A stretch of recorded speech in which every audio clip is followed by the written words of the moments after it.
বাসর রাতের দিন মেয়েটি তার স্বামীর অপেক্ষায় বসে থাকে। তখন তার স্বামী ভিতরে আসতেই বালির সুরে মারে আর বলে, চলে যাও এখান থেকে, আমার সঙ্গে শোয়ার দরকার নেই। তখন স্বামী বলে, ইয়ার কি কেন করছো? স্ত্রী বলে, বিয়ের আগে বলেছিলেন বিয়ের পরে হানিমুনে লন্ডনে নিয়ে যাবেন, আর আপনি চায়নার টিকিট কেটেছেন। আপনার বোন আমাকে বলে দিয়েছে। তখন ছেলেটি বলে, আসলে আমার প্রমোশন হয় নাই, এই জন্য আমার কাছে টাকা নাই, পরে তোমাকে নিয়ে যাব।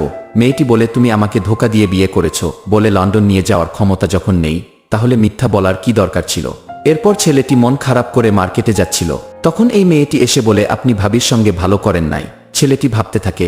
এরপর ছেলেটি দোকানে আসে আর দোকানদার বলে, ঘরের কথা ঘরেই থাকা উচিত, বলে আপনি ভাবির সঙ্গে ভালো করেন নাই।